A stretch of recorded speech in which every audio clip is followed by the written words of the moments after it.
Hi, Cora. Hi, Bonnie. And hi, Henry. This book is called Bartholomew and the Oobleck. Now, Henry thought he might not like it, but that's because I was reading it into a teeny tiny phone. But do you want to know what this green stuff is? I thought so. It is called Oobleck. What is Oobleck? Well, let's find out. I think I already read the first page while we were on the phone, but they still talk about it in the kingdom of Did, as the year the king got angry at the sky. And they still talk about the page boy, Bartholomew Cubbins. If it hadn't been for Bartholomew Cubbins, that king and that sky would have wrecked the little kingdom. How would he have wrecked it, you ask? Well, let's find out. Bartholomew had seen the king get angry many times before, but that year, when his majesty started growling at the sky, Bartholomew Cubbins just didn't know what to make of it. Yet, all that year, the old king did it. All that year, he stared up into the air above his kingdom, muttering and sputtering through his royal whiskers. Humph! The things that come down from my sky. Oh, all spring it's the rain. All summer it's the sunshine. And he growled at that. He growled at the rain. He growled at the sunshine. And in the autumn when the fog came, he growled at that. And that winter when the snow came down, he started shouting. This snow, this fog, this sunshine, this rain, bah! These four things that come down from my sky. But King Derwin, Bartholomew said, to try to calm him, you've always had these same four things come down from your sky. That's just the trouble, bellowed the king. Every year the same four things. I'm mighty tired of those old things. I want something new to come down. Something new to come down? Bartholomew gasped. That's impossible, Your Majesty. You just can't have it. Boy, don't you dare tell me what I can or cannot have. I am the king. I know, sire, said Bartholomew. You rule all the land and you rule all the people. But you can't rule the sky. Even kings can't rule the sky. Can't, eh? His Majesty flew into a terrible rage. Well, maybe other kings can't do it, but maybe I'm one king who can. You mark my words, Bartholomew Cubbins, I will have something new come down. But how? How to get something new to come down? That was rather hard to think up, and for many days the king stomped and stomped around, trying to figure out how to do it. He has an idea. Then finally, late one night, when all the lords and ladies of the palace were fast asleep, just as the king was buttoning his royal nightshirt, he suddenly stopped still. A strange, wild light began to shine in his gray-green eyes. Why, of course, he started laughing. They can do it for me, Bartholomew. Blow my secret whistle, quick. Call my royal magicians. Your magicians, Your Majesty? Bartholomew shivered. Oh, no, Your Majesty, don't call them. You hold your tongue, Bartholomew Cubbins. You do as I command you. Blow my secret whistle. Yes, sire, said Bartholomew, bowed.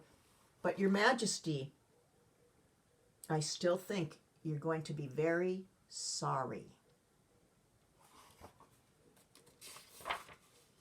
He took the king's secret whistle from its secret hook, and he blew a long, low blast down the king's back stairway.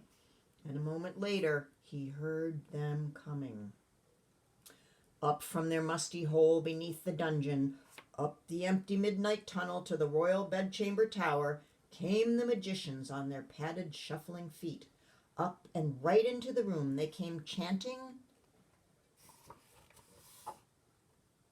There's the whistle. There are the magicians.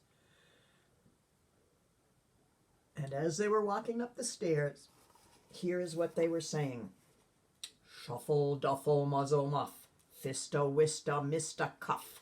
We are men of groans and howls, mystic men who eat boiled owls.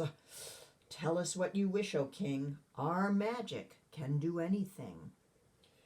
I wish, spoke the king, to have you make something fall from my skies that no other kingdom has ever had before. What can you do? What will you make?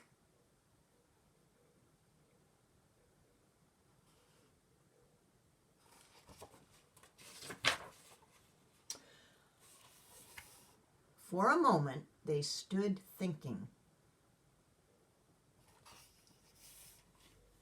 blinking their creaky eyes, and then they spoke a word, one word. Oobleck. Oobleck? Asked the king. What will it look like?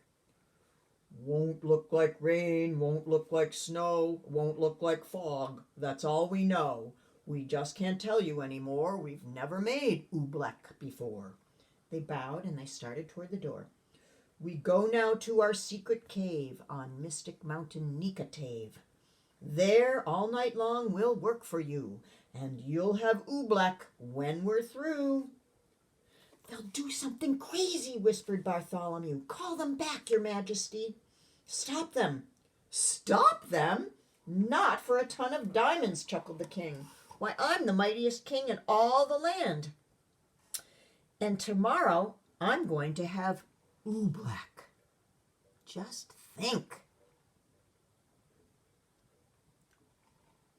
It took Bartholomew a long time to get the excited king to sleep that night, but there was no sleep for Bartholomew Cubbins. The page boy, all night long he stood in the king's window, staring out at the Mystic Mountain Nicotave. Somewhere up there, Bartholomew knew the magicians were working their terrible magic.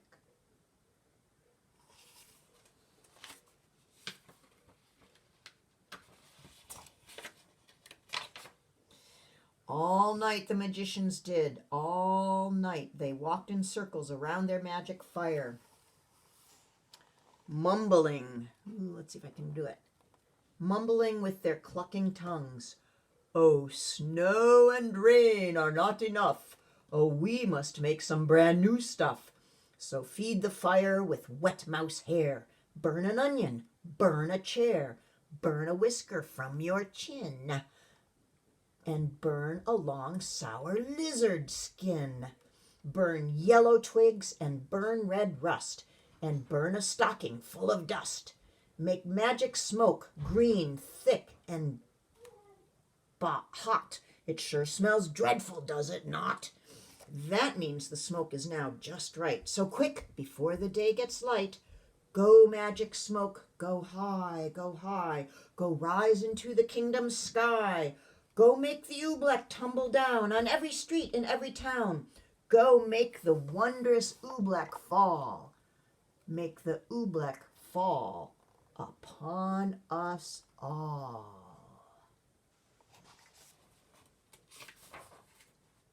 Dawn was just breaking, and Bartholomew was still standing, trembling, watching at the bedchamber window. But now, when the sun rose, Bartholomew smiled. Those silly magicians hadn't done a thing. Then, suddenly Bartholomew stopped smiling. Was he seeing things? No, there was something strange up in the sky.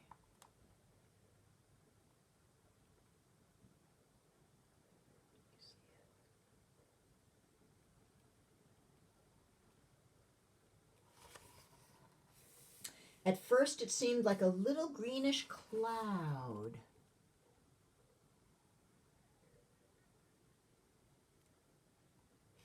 Just a little cloud.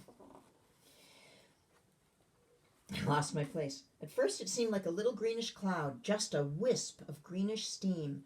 But now it was coming lower, closer down toward the fields and farms and houses of the sleeping little kingdom. It was swirling around the topmost turrets of the palace.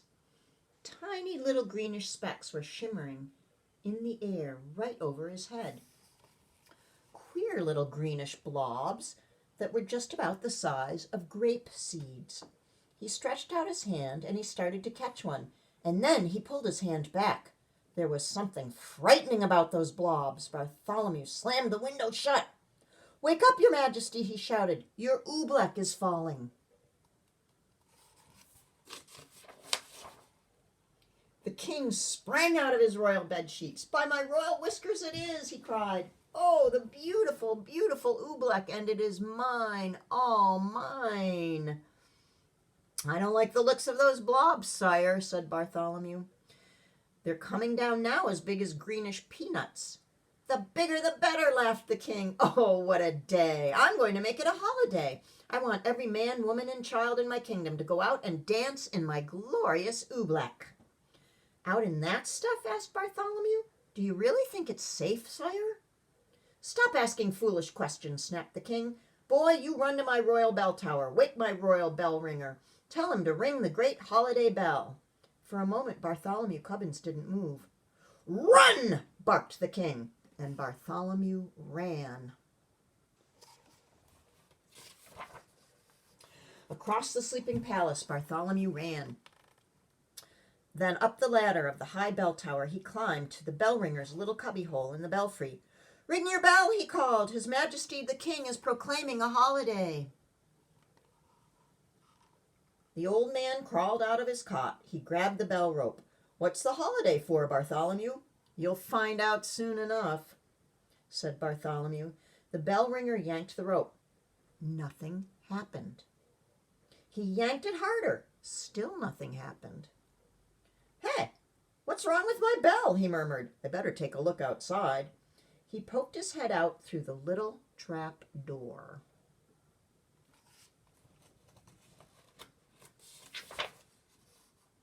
"Merciful gracious," he gulped. "What is that all over my bell like greenish molasses?"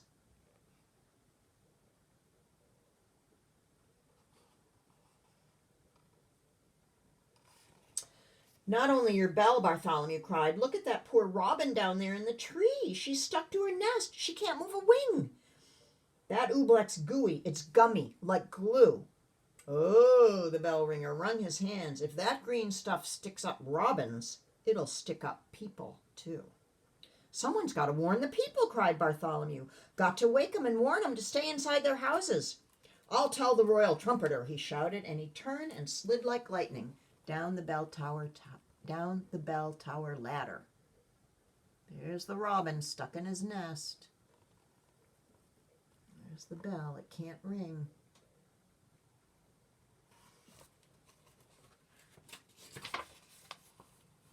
To the trumpeter's tower raced Bartholomew Cubbins, and on up the steps, 4 stairs at a time.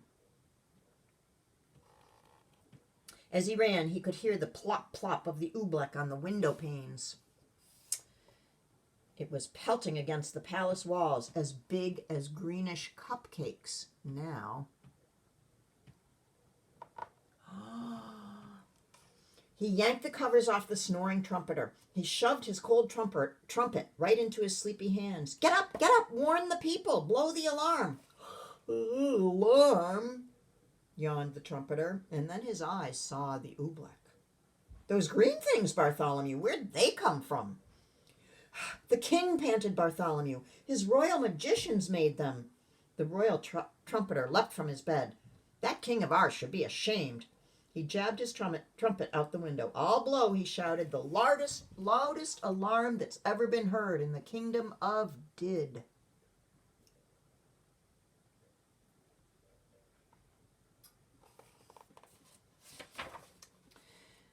But all the royal trumpeter blew was a glug.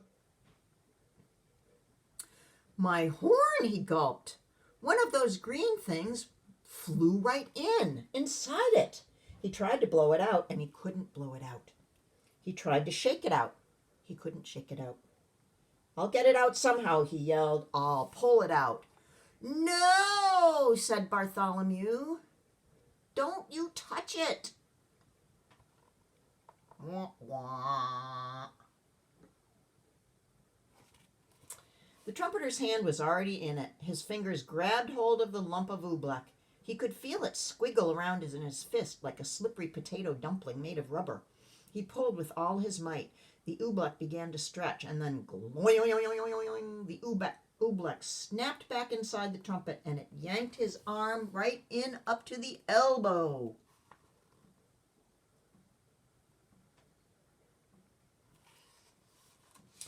I can't wiggle a finger, the trumpeter wailed. Oh, Bartholomew, what'll I do? I don't know, and I hate to leave you stuck to your horn, but if you can't warn the people of the kingdom, I've got to find someone who can. Out of the room and down the stairs raced Bartholomew Cubbins.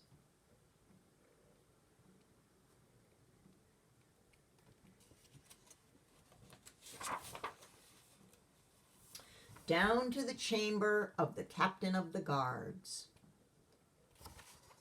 The captain was humming in front of his mirror, combing the ends of his handsome mustache. Captain, do something, shouted Bartholomew. Do something? Why? Smiled the captain. What's wrong? Captain, haven't you seen the dreadful oobleck? It's coming down now as big as greenish baseballs. Oh, that stuff, laughed the captain. What's so dreadful about that, lad? You know, I think it's rather pretty. Captain, pleaded Bartholomew, it's dangerous. Nonsense, snorted the captain. Lad, are you trying to frighten me? Captains, my boy, are afraid of nothing. That stuff is harmless. I'll show you. I'll eat some. Eat some? Gasped Bartholomew. Oh, my! But before Bartholomew could stop him, the captain was leaning out his window, scooping up some oobleck on the end of his sword. Don't, Captain, don't! The captain did.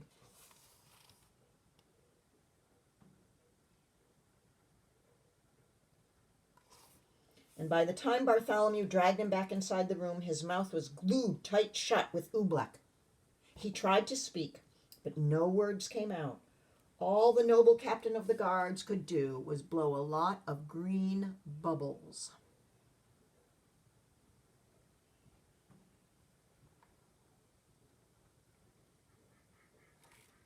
Forgive me for leaving you, Captain, said Bartholomew, but a captain full of bubbles is no help at all. Bartholomew stretched the poor man out. He left him there on the chamber floor. Bartholomew went tearing through the zigzag palace hallways. I'll get the king's horse. I'll ride through the country. I'll warn the people of the kingdom myself. He pushed open the door that led out to the royal stables.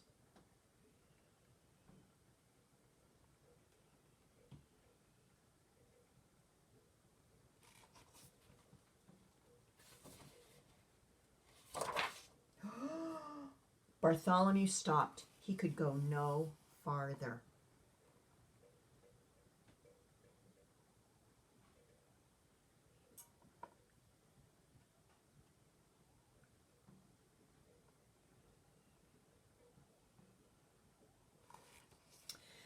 The awful oobleck was plumping down as big as greenish footballs now. Too late to warn the people of the kingdom. There were farmers in the fields getting stuck to hoes and plows. Goats were getting stuck to ducks. Geese were getting stuck to cows. Outside the palace, it was piling up, great greenish tons of oobleck, deeper and deeper on every roof in the land. There was nothing Bartholomew Cubbins could do out there. Shaking his head sadly, he stepped back inside.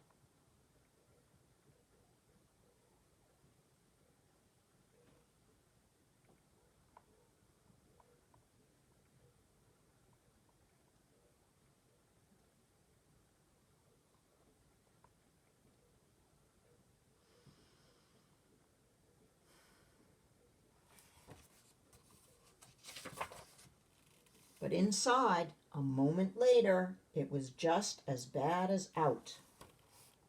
With an angry roar, the oobleck was suddenly hitting the palace harder. It was battering and spattering against the walls as big as greenish buckets full of gooey asparagus soup. Like a sinking sailboat, the whole palace was springing leaks. The oobleck was ripping the windows right off their hinges. It was dripping through the ceilings. It was rolling down the chimneys. It was coming in everywhere, even through the keyholes. From every bedroom in the palace came the howls of lords and ladies. Frightened in their nightgowns, they came jumping to their doors. "Go back to your beds! Get under your blankets!" Bartholomew Cubbins went crying through the halls. But nobody paid the slightest attention. Everybody in the palace started rushing madly about.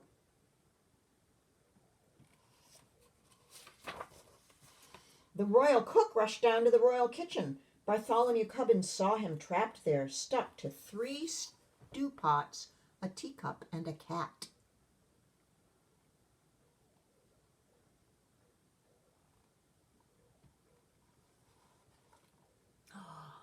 The royal laundress rushed outside to save her laundry. Bartholomew saw her stuck tight to the clothesline between the 2 woolen stockings and the king's best Sunday blouse.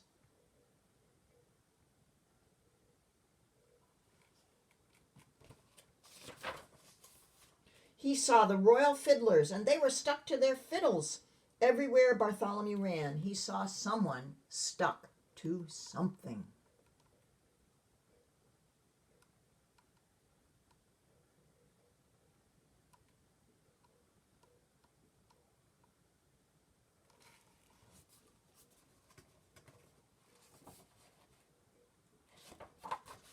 They were stuck up by the dozens. Every last friend he had in the world was flopping and floundering, all hopelessly caught in the goo.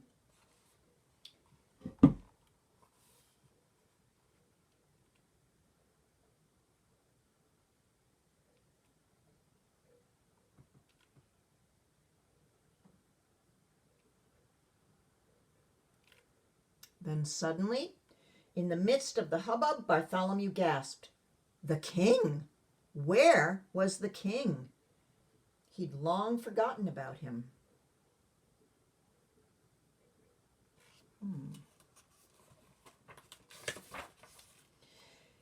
He was in the throne room. It was in the throne room that Bartholomew found him. There he sat, old King Derwin, proud and mighty ruler of the kingdom of Did, trembling, shaking, helpless as a baby. His royal crown was stuck to his royal head. The seat of his royal pants were stuck to his royal throne. Oobleck was dripping from his royal eyebrows. It was oozing into his royal ears. "Fetch my magicians, Bartholomew," he commanded. "Make them say some magic words. Make them stop the Oobleck falling." Bartholomew shrugged his shoulders. "I can't fetch them, your majesty. Their cave on Mountain Nikatave is buried deep in Oobleck." "Then I must think of some magic words," groaned the king. "Oh, what are those words my magicians say? Shuffle, duffle, muzzle, muff. That's all I can remember, and they don't do any good. The Oobleck keeps falling harder."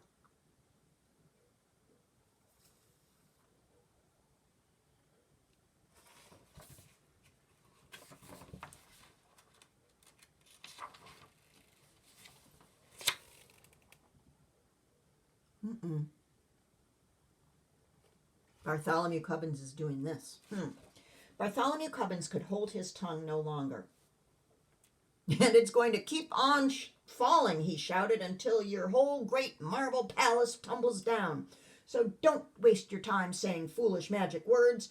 You ought to be saying some plain, simple words." "Simple words? What do you mean, boy?" "I mean," said Bartholomew, "that this is all your fault. Now, the least you can do is say the simple words, 'I'm sorry.'" No one had ever talked to the king like this before. "What?" he bellowed. Me say I'm sorry? Kings never say I'm sorry. And I am the mightiest king in all the world."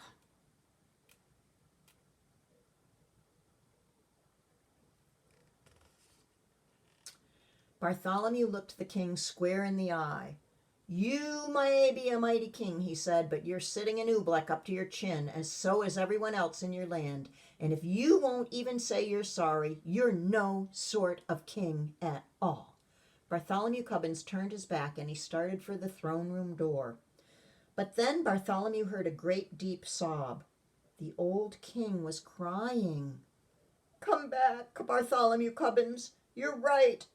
It is all my fault, and I am sorry. Oh, Bartholomew, I am awfully, awfully sorry." And the moment the king spoke those words, something happened. Maybe there was some magic in those simple words, "I'm sorry." Maybe there was some magic in those simple words, "It's all my fault." Maybe there was, and maybe there wasn't. But they say as soon as the old king spoke them, the sun began to shine and fight its way through the storm. They say that falling Oobleck blobs grew smaller and smaller. And they say that all the Oobleck that was stuck on all the people and on all the animals of the kingdom of Did just simply, quietly melted away.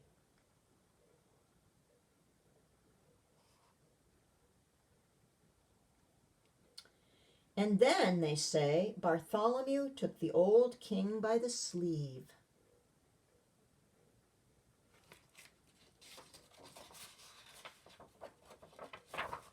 Oops, last page. And led him up the steps of the high bell tower. He put the bell rope into His Majesty's royal hands, and the king himself rang the holiday bell. And then the king proclaimed a brand new national holiday in honor of the 4 perfect things that come down from the sky.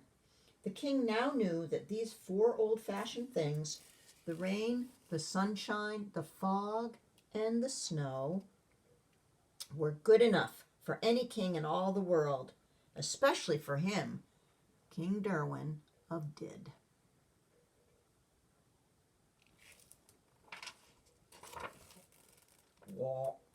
That's the end. I hope you liked it. It was one of my favorites, and I think it still is. Love you guys. Mwah.